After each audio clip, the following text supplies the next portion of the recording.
It's a good strategy.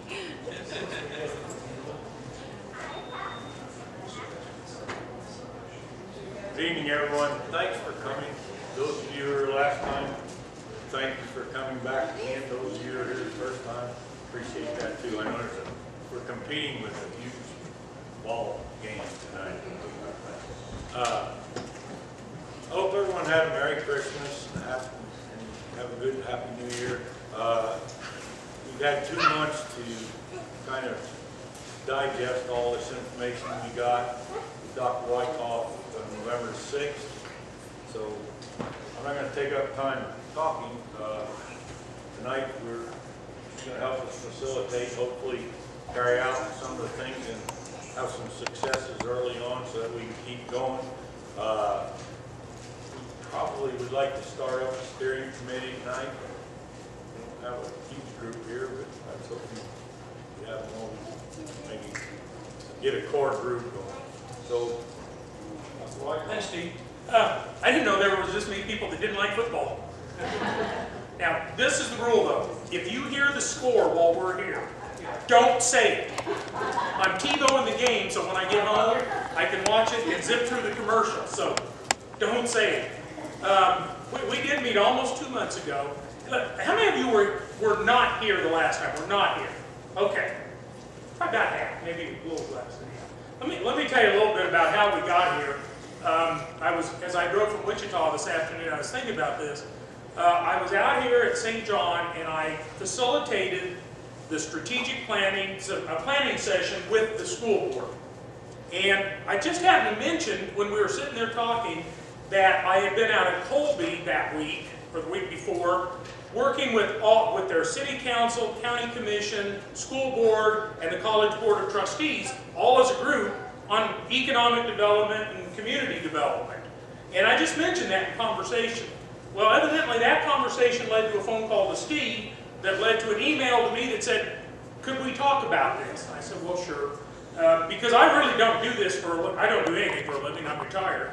But I do facilitate various groups, and I've got involved with some small communities that are looking at how can we grow, sustain the communities, at the very least, whole population, try to improve the economic conditions of a community. So the last time we talked about that, shared some ideas, what's going on around, and kind of led that into a conversation about how do you get started. And the discussion was we probably needed one more night at least to talk to people and answer some questions and get some dialogue going. So Steve and I just had dinner, and what we decided we want to do tonight is we want to talk more, we want more input from you. You don't need to hear me. All I want to try to do is stimulate the conversation about, as a county, and that's been the discussion, Stafford County, not just St. John or Stafford, but the whole county, to start a discussion about what can we do and how can we do it, basically to increase the vitality of the community, the economics of the area. So, first of all, those of you that were here last time, and you've had a little time to think about it, you better be ready, I'm going to call on you there, Joe. You've had a little time to think about it. Your thoughts and ideas from the last time. Anyone want to talk about it a little bit? Because, we threw a lot of stuff out, and I know you've had a chance to think about it since then. I'll start it off. Okay, okay. I think that while choosing up a steering committee or whatever you want to label it, initially you want to make sure that we have throughout the county, who are like possibly, and this, I'm just throwing this out there, I know this is what, you know, a city council person, a school board person, and a citizen from each town, if that's where we go, you know, 7, 9, we need to pick a number, but I want to ensure we get equal representation across the county. And there are different opinions. You know, some people say it ought to be a small group that's more agile and can do things. Other people say, no, we need more representation.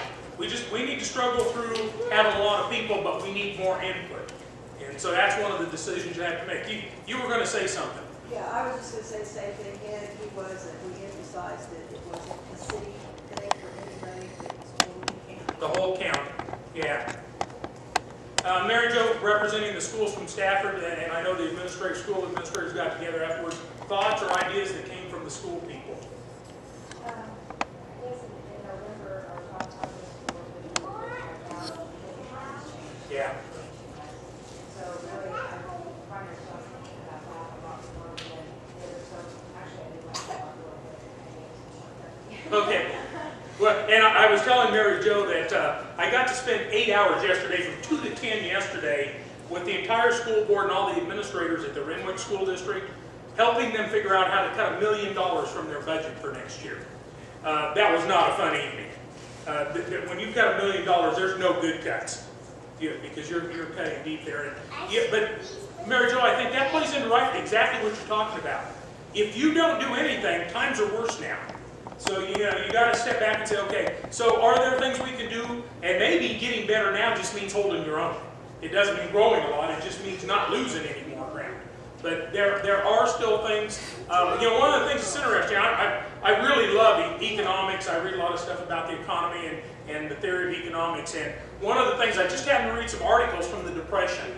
And one of the things they talk about is anything related to food production grew during the Depression, because of everything else, everyone's still going to eat. They may not buy a new house, they may not buy a new car, they're going to eat every day. So agriculture could be, that thing that you have going here, that could be something that you expand and look at in different ways to expand. Other comments about your thoughts after last time? Or perhaps questions that you had after you left? Somebody raise your hand so it looks good in the picture. Hang on, we got one back here first, Steve. Oh, you're just posing for the picture? Okay. I tried. First off, I'd like to say, I don't know who did, but I would recommend strongly to visit Hometown Competitiveness and then all the associated links with that. Boy, you were right on last time when you were here. That is a terrific organization. And I thought, and our group thought, that we have 3 areas here. That would be tourism, and that fits several categories: bird watching, hunting, just yeah, coming out to see the sunset. And then we have value-added ag, and then we have small manufacturing. Yeah. 3 or 4 people manufacturing widgets or something like that. Yeah. So that's right. Some of the areas that you see possible growth. Let me explain the hometown competitiveness for you for just a little bit. Hometown competitiveness grew out of some stuff that was going on in Nebraska. Small towns in Nebraska that got together, and they kind of started looking at the research. What works in small towns? And you may have to help me with these as I remember. One of them was, number 1, you got to establish leadership. And that's where we're starting out with you guys, is helping you get your leadership going. Number 2 is you got to work with the youth. And we had representation from 2 of the districts. Last time, Mary Jo, I think. I'm trying to remember. 2 of the school districts in the county were here. Third one, you've got to work with the idea of keeping the wealth back home. And they have strategies for, a lot of people sell their land, give their land when they pass, those kinds of things. And they started a conscious effort of how do we get people to give back to the community with that. And then the 4th one, and help me with the 4th pillar, Steve. You got it right in front of you. Entrepreneurship. Entrepreneurship. Yeah, and there's a lot of opportunities for entrepreneurship. And, you know, the stuff that Steve talked about, the tourism, you have some tremendous opportunities for tourism here. You know, and we you know, people, we tend, go ahead. Got a place right over on the west side of the square where I've had over 100 people already this year coming in, seeing what we have in that science museum over there. And there's also the possibility of making products in there. We're on, Ron and I are on that thing of trying to market a bunch of science films, one that you'll never see anywhere else. I've had visitors in here that looks at that as a way, and not only that, it's an opportunity for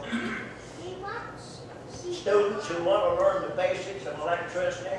Pratt brings their linemen down here every year for me to show them all of the basics of alternating currents, and I can get into the, if they're going to be engineered, I can show that.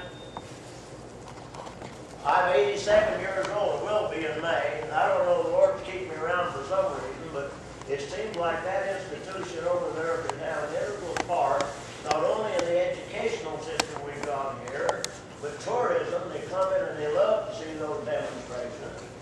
Some towns have what they call a charter school. And we could even come in there and there's products that we can make.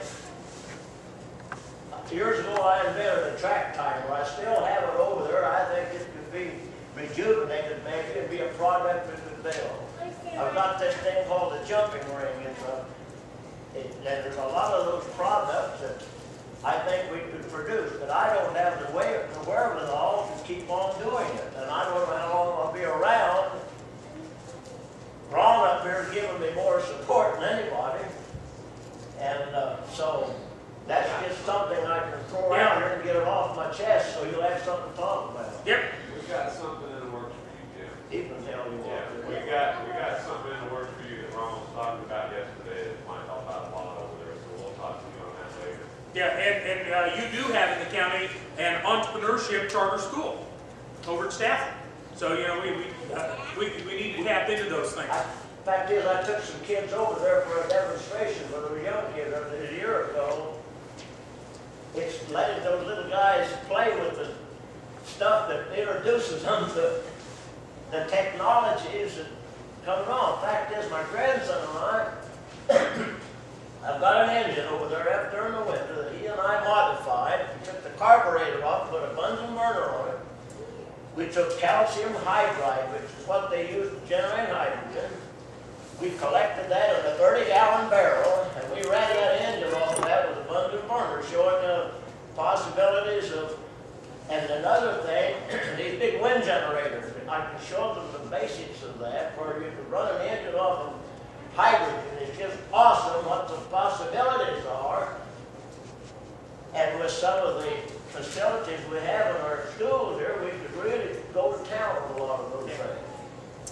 And, you know, and speaking of wind energy, the whole wind energy, solar energy prospects that you have, but, you know, all of that's got to start with you guys stepping up and saying, okay, what do we do? How do we go about it? Just, you know, I heard an international speaker, Tom Peters, talking one time, and he said his dad always told him, he said, damn it, Tom, do something. And so, you know, I'm telling you, do something. So, you know, part of what we want to do tonight is, what's that something that we're going to start doing in Stafford County to start moving down that path? So, okay, go ahead. Yeah. I'm on a city highway, lake there, and what the information to me is, you know, they said they could get 50,000 visitors a year, or I think more than that. They're going to try to stop, not just Kansas population, it's a national population. Yeah. It's like too, but people, you know, they come out here, we're used to everything we see in our community, but people, they have to be like, set up their wall. That's right. Yeah. We got the signage now, we talked, they didn't have any signage out there, 52 Highway, but KDOT's got the signage out there, however, people will know that you turn to the north, go through 4th Street, start the highway right there. All the Stafford, they got signs there, do Stafford, you know, where they go down here. Sure. I think, you know, a lot of people got a sign in front of the courthouse here, and where they can pick the information up and start the fire. Yeah, absolutely. And that's going to draw some people in town, to draw people in Stafford. I think that's something we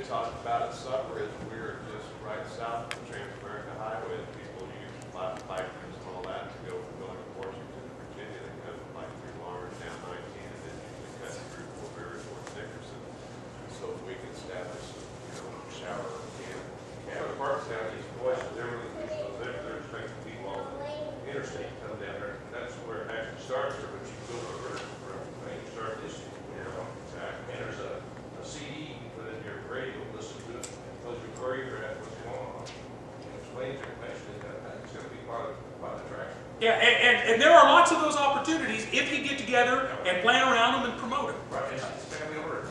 Yeah, That's the way it's all here. absolutely. And, you know, one of the things that we did talk about at dinner, you have to have a website that is marketed internationally. One of the things, and I have a friend at the Wichita Chamber of Commerce that was saying that one of the things through the chamber that they've become real aware of is if you would host people, especially from China, to talk about modern agriculture and some of the history and some stuff we're going to do, they'll come over in droves. You know, the idea of going out and seeing a combine work. You know, you're going, who would want to do that? Well, a farmer in China would love to do that. And so there are people who do, but you've got to get the word out to people. And we, you know, with the internet, we have a mechanism for doing that now. You can attract people you never thought about before. You can sell products you never thought about before on the internet. I don't know if you've seen any of the stuff that Steve makes. I'm going to get rich off of him. I'm going to be his marketer and put that stuff out there. All of that, you can sell it everywhere. But I think it takes the human behind that. Yep. I don't think you just put a website up there and expect that people are going to Google it, and you know, just because you've got the search engines connected to it or something, it's going to magically attract a lot of people. That's right. And I think you still have to have a person out there making the contact with other organizations and saying, okay, by the way, if you want more information, you can look at our website. Yeah. But you still got to have somebody that's you know, going to be dedicated to doing that, and it's kind of hard to do, I think, with a lot of ad hoc committees. You know, You need some organized structure to put some organization to it. Yeah, and it doesn't just happen to slap up a website. There's a real science behind internet marketing.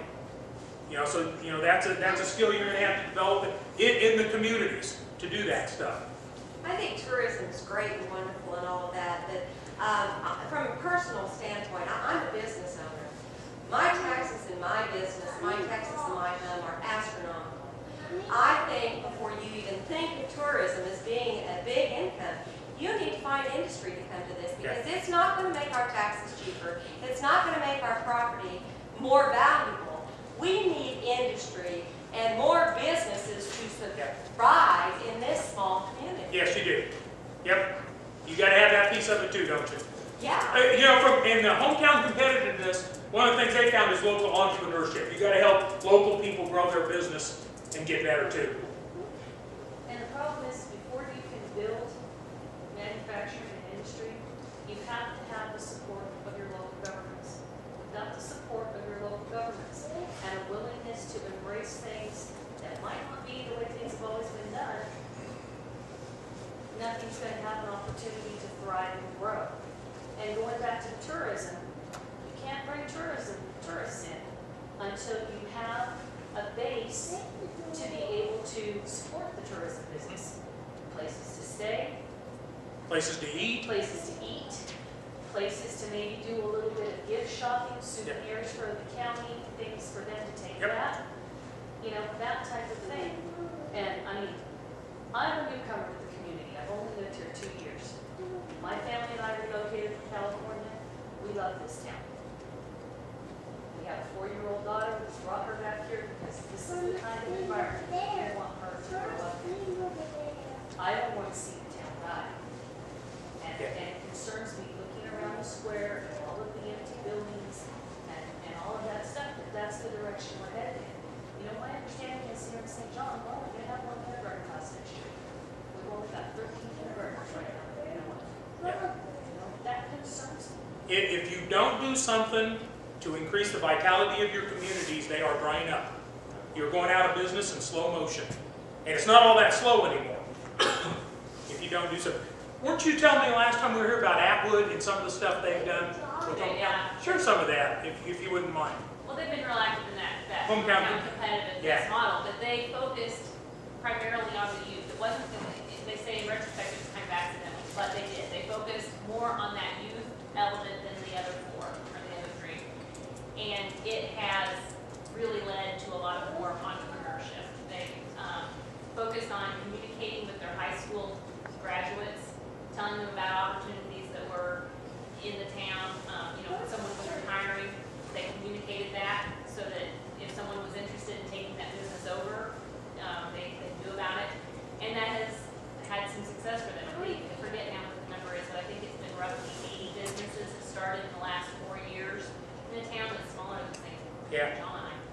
the one, and let me interrupt you for just a second.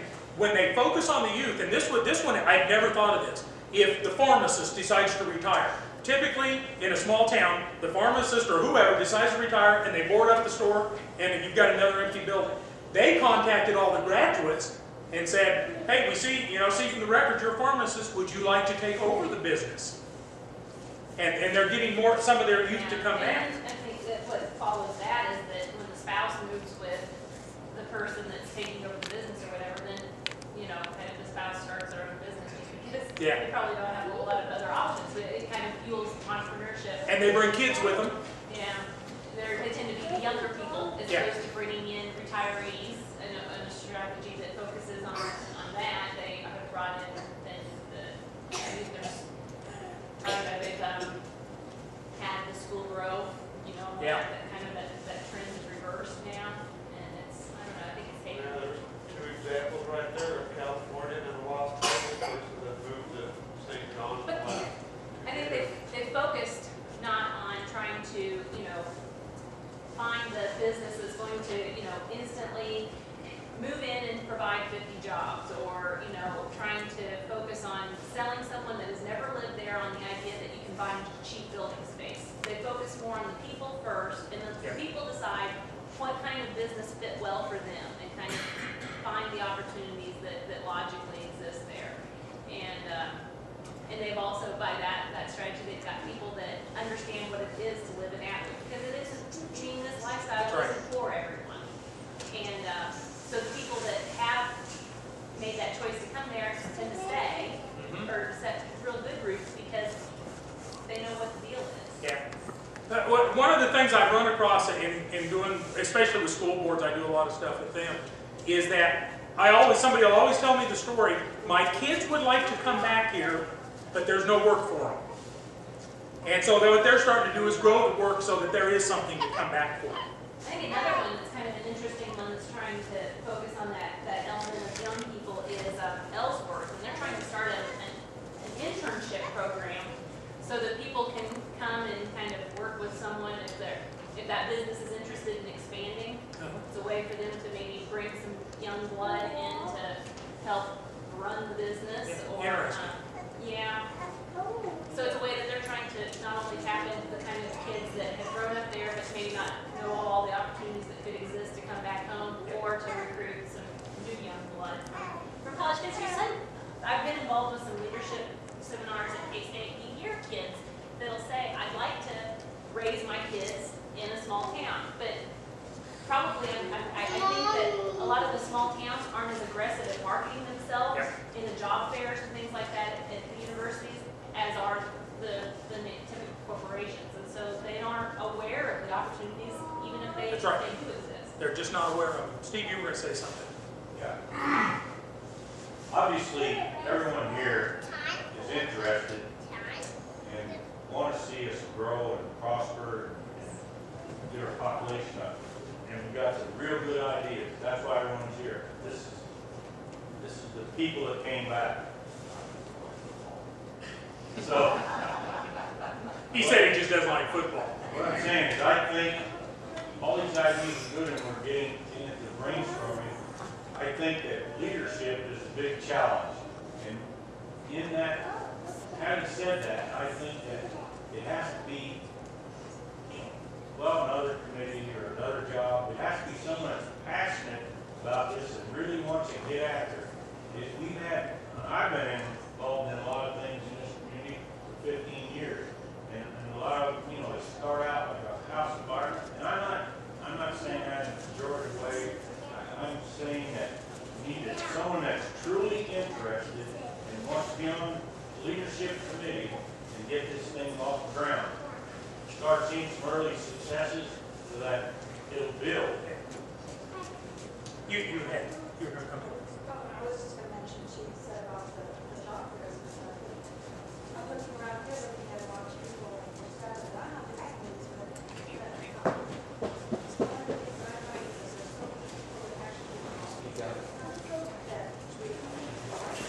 there's so many people that actually there's so many people that actually get involved in some of the things that are out there to try to make things better.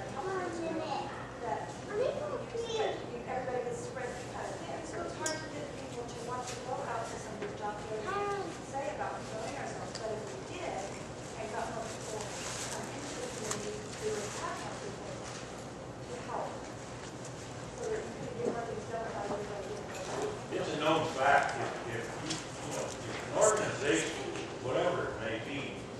something's happening, it's exciting, and you're doing, everybody wants to be part of that, or not everybody, but a lot more. Build Like energy. to be part of that, yeah. Momentum. We want to try to go as far in this meeting to try to set some grounds for steering committee, where we're going to call it and stuff. Now, Ken, you were on the city council, they kind of picked you to be their representative and stuff, so I think that's the person from St. John. I think Nice another got thing, enthusiasm going, I can see it. speaking of that, Jerry, Kevin, and then you got Stafford and St. John here. Is there anyone from Hudson or Maxville? Season? Oh. Well, I left the Stafford, and then I worked in Maxville. We'll pray for you. No. Well, thanks, but, what I'm saying is I think as this thing grows, we're gonna have to go there and get somebody on this committee if we start one. And same thing with Hudson. See, some of the resources you got that, like, Carl was talking about, if you wanna start something, think about this. I think I mentioned this last meeting. Stafford has an empty high school building. St. John has a huge church building now that's empty. Someone would take over. Hudson has a small building. Everything in Maxville is empty.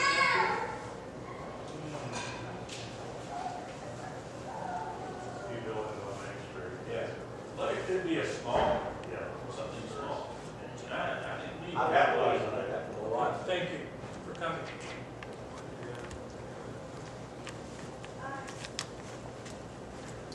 Other opinions, thoughts? I just have a question. We're talking about the job fairs. How do I And get if it? being a newcomer to the communities, what do we have for industry that we would take to a job fair? I know the flour mill in Hudson, and I know there's some small businesses, but from what I've seen, I'm the office manager for the newspaper here in town, so I recognize faces and I'm putting names with people, and I've learned a little bit more about the community in doing that. I know there's a lot of agriculture in this community. But again, I go back to, if we're gonna go up and recruit to try and bring people back, what are we bringing them back to? Well, and I think that's part of what this steering committee needs to determine, and what needs to be done before you go do that recruiting. The only place you start on top is when you're digging a hole. So we got, You were mentioning the youth and stuff, that entrepreneur class. I don't know if you've been over to Stafford and checked out that class. No, I haven't. Yeah, you have to look through that. There's actually quite a few different things that the youth are doing there as running their own businesses. And they start off with learning the business plan. They have to set up their own business plan, decide what they want to do, how much they're going to market it for, and how they're going to market it. And then the grants and stuff that the schools and the entrepreneur class together has gotten, I'm not sure on that, but she anyways, they actually have gotten in and gotten the equipment for the children, the students to use. And, you know, from there, they can take that knowledge and go ahead and start their own businesses outside of there. And that's those great. things are passed on to other students. And I think that's wonderful, but I guess the point that I'm trying to make is there aren't any businesses that I've seen, with the exception of the few that I mentioned. And correct me if I'm wrong, because again, I'm a newcomer to the community, but it just doesn't seem like there are businesses to be able to go to the big schools and recruit for people to come back to Stafford County. Job fairs are way off. I mean, job fairing is something that is at the other end of the spectrum. You got to start and build here before you ever, and have something to go with those before you're ever going to need to. That's your target out there that you're Yeah. working You're gonna for. have businesses that are looking for help. I'm sorry, Jerry. Go ahead. Mr. Hager, I had a question. Do we have funding through the county in ability form for financing and taking care of a economic development type of? I'm sorry? We've got a half a bill. What would that amount to in dollars nowadays?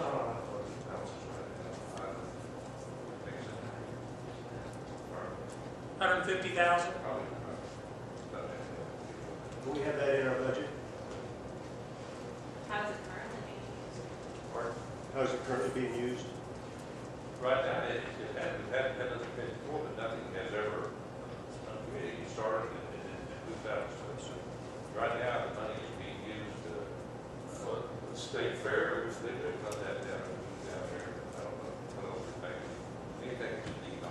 the amount that he's mentioned, and you see this statewide economic development individuals moving around, because all of us have things to do.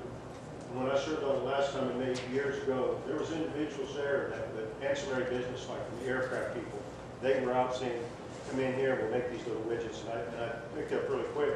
It takes a man full-time, wakes up every morning, that's his job for the county. We have to have that. Secondly, I can see that all of us here at home need to put some money in a deal.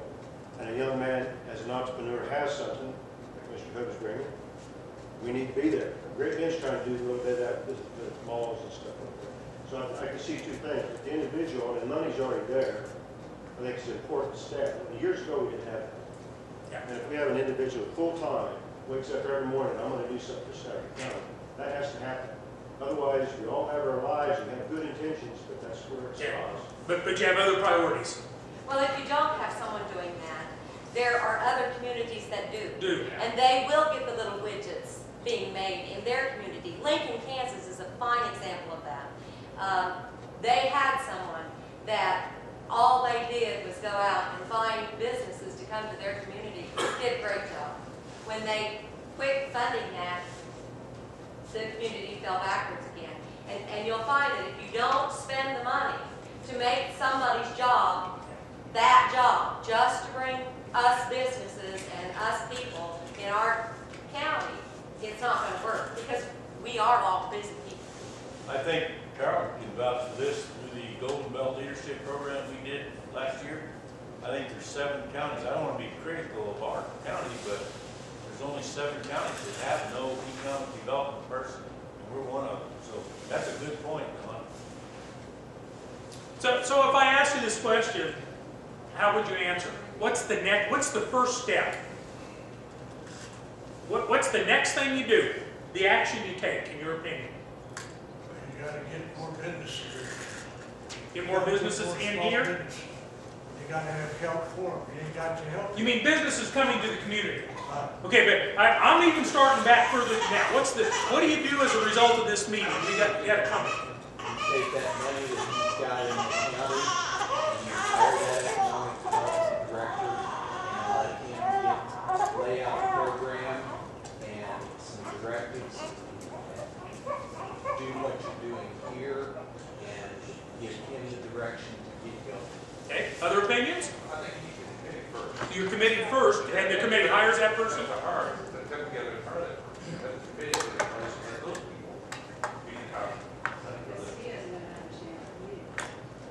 Yeah, somebody's got to hire them and orient and all that stuff. Agree with that? Okay, someone else? I see head shaking. I think you need to, if you're going to hire an economic development director, I think you need to make a concentrated effort to find somebody in the county who has a vested stake in the county to fill that position. Yeah, maybe a young person that was from the county. Doesn't have to necessarily be a young person. Yeah. You know, Oh, no, doesn't but have to. it- I'm not lying in. It's, or yeah, or somebody who has roots in the county. Yeah, but they need to understand what life in Stafford County is like. Yeah. Other suggestions? Go ahead. Whoever you hire needs to have some savvy as to available funding or what funding should be generated, and then have that kind of support.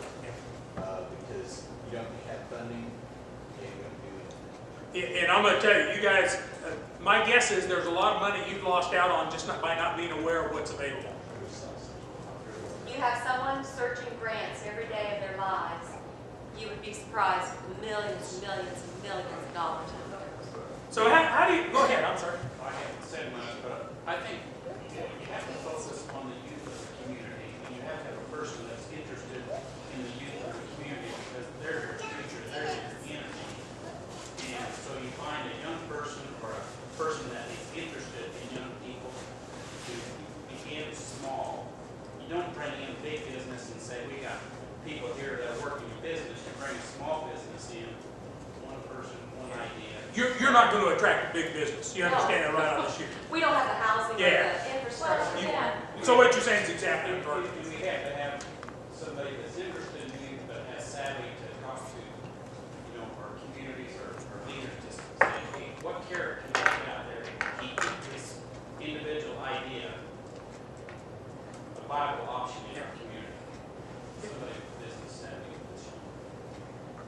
So tell me, how do you think you formed this committee? What's the makeup of it? I think you need someone that knows business. Okay. Also, what he was, one of the first things he said earlier was, somebody told me the city council, the school board, Representatives of the elected bodies? Why did you limit yourself to that? Well, I'm not saying limiting to. I'm saying, who do you include? I'm just asking, who's on this, who do you see on this committee?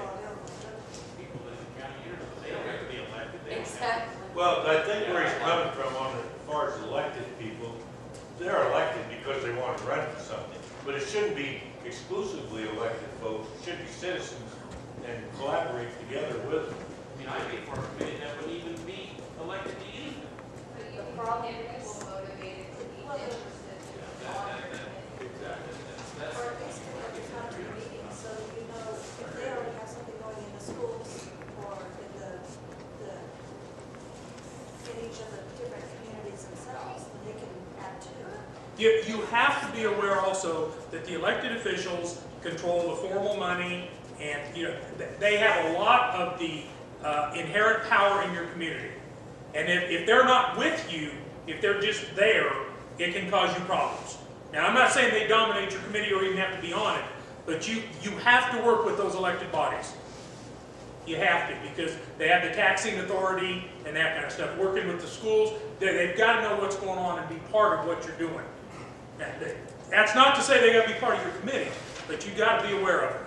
Just an example in this stuff in the hometown competitiveness, for instance, a small thing like a quarter-cent or a half-cent sales tax, it generates all kinds of funds for starting up, and expanding your community and businesses, just available funds, it's a small thing like that. I don't think I would notice it if I had paid 60 cents more and bought something out of the store. You know what, I think that in different economic times, that might be a great idea. But I think that anytime you start talking about increased taxes of any kind, especially right now, you're gonna have people going, forget it, it's not worth it. I think we've got $150,000 available to Yeah. the county. That's a lot of money. You got money in the bank now, you don't need, and she was just saying down the road, some of the things about, if you would ever want to do that, you cannot do it without elected officials. They're the only ones that can raise the taxes. I guess I'm saying that I'm not aware that we're participating in a recession.